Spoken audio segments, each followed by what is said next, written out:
Bismillahirrahmanirrahim. Assalamualaikum warahmatullahi wabarakatuh. Selamat bertemu kembali dengan saya, Azer, pada pelajaran tentang konsep kesejahteraan dalam koperasi dengan topik antara idealitas dan realitas.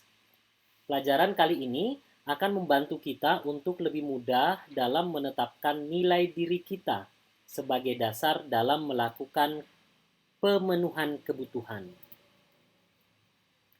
Dalam kehidupan kita, kita tidak akan luput dari dua dimensi kehidupan, yaitu dimensi idealitas dan dimensi realitas. Kedua dimensi ini sangat berpengaruh pada kondisi penciptaan kesejahteraan kita. Maka kita harus memahaminya juga, seperti memahami antara needs dan wants. Dimensi idealitas adalah kehidupan yang kita kehendaki, yang kita angan-angankan, atau yang kita cita-citakan. Sedangkan dimensi realitas adalah kehidupan kita yang senyatanya. Saya contohkan begini. Ini garis idealitas. Pada kondisi ini, misalnya kita menghendaki atau mengangan-angankan memiliki rumah mewah, mobil mewah, wisata luar negeri, rumah, istri atau suami yang cakep, dan jabatan yang tinggi. Dan ini adalah garis realitas. Yang kenyataannya, rumah masih ngontrak, naik mobil pakai ojol, boro-boro wisata luar negeri, pulang kampung aja rempong, masih jomblo, dan masih nganggur. Nah, kedua dimensi ini kelihatannya sangat timpang. Jauh sekali bedanya. Banyak yang justru hidup lebih banyak di kehidupan idealitas, tapi melupakan realitas hidupnya. Misalnya, impiannya punya mobil, tapi tidak bisa nyetir dan tidak punya SIM. Atau dia pengen punya bini cantik, tapi dianya jelek, kere, pengangguran lagi. Dia mungkin nggak tahu kalau perawatan cewek cantik itu mahal. Nah, antara garis idealitas dan realitas ini ada selisih yang dinamakan gap. Semakin jauh gap ini, maka semakin sulit pula kita mencapai kesejahteraan. Karena kesejahteraan itu tercapai saat kehidupan idealitas dan kehidupan realitas kita bertemu. Setidaknya ketimpangan di antara keduanya ini tidak terlalu jauh jaraknya. Oleh karena itu, diperlukan dimensi yang ketiga, yaitu dimensi fleksibilitas. Ini adalah dimensi di mana kita dituntut untuk lebih luwes dalam mengkompromikan kedua dimensi tadi, agar gapnya tidak terlalu jauh dan menciptakan ketimpangan.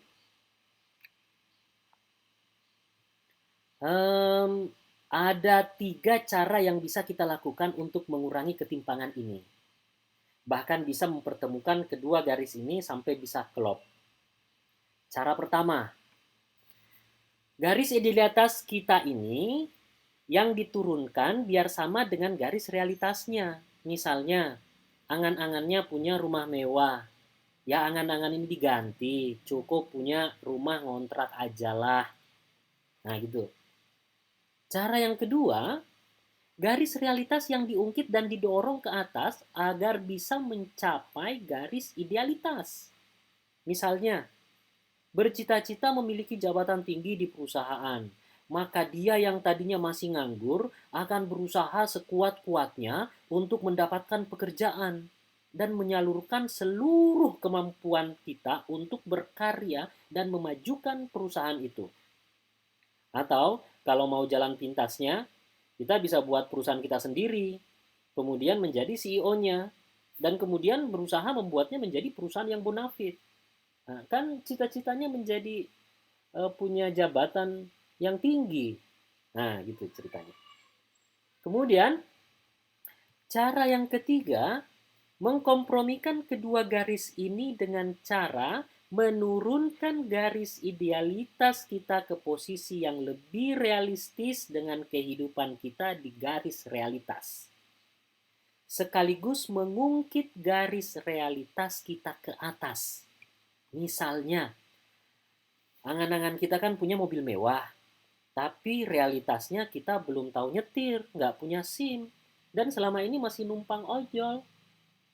Maka kita menurunkan garis idealitas ini menjadi cukup bisa punya mobil Avanza aja misalnya.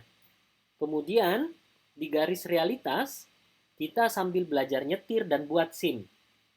Sambil itu kita cari cara untuk menambah penghasilan dan menabung untuk bisa punya mobil bekas. Kemudian kita daftar jadi driver ojol. Dan di sela-sela waktu kita ngojol. Dan hasil ngojol ini juga kita tabung lagi. Nah, di posisi ini garis idealitas dan realitas kita sudah bertemu. Anda bisa rasakan kan betapa bahagianya kita jika sebuah angan-angan atau cita-cita kita tercapai. Di posisi inilah kita bisa menaikkan lagi garis idealitas kita sambil diikuti oleh garis realitas kita. Dan jika ini terjadi, hidup itu akan sangat membahagiakan. Karena kita tahu apa yang kita butuhkan sekaligus apa yang kita inginkan. Nah, dari ketiga cara ini, saya merekomendasikan cara ketiga. Mungkin cara kedua juga sangat bagus, tapi butuh effort yang lebih banyak. Khawatirnya di tengah jalan Anda malah terganjal dan jatuh. Itu menyakitkan. Iya kalau Anda kuat. Kalau enggak, kan berabe juga jadinya. Karena kalau Anda tidak kuat, maka untuk bangkit lagi itu biasanya jauh lebih sulit. Saya tidak merekomendasikan cara pertama, karena ini sama saja dengan mengubur cita-cita kita. Cita-cita atau meskipun sekedar angan-angan saja dapat memacu motivasi dan menciptakan semangat kita. Saya bahkan menganjurkan untuk kita menggantungkan cita-cita setinggi langit. Ya seperti kata pepatah itu kan. Karena meskipun kita jatuh dari cita-cita itu, saat kita terbang menggapainya, paling tidak jatuhnya nyangkut di pohon. Tapi kalau cita-citanya aja setinggi pohon, saat jatuh ya langsung ke tanah. Rasanya ya menyakitkan. Oke, alhamdulillah kita sudah menyelesaikan pelajaran ini. Sampai bertemu lagi.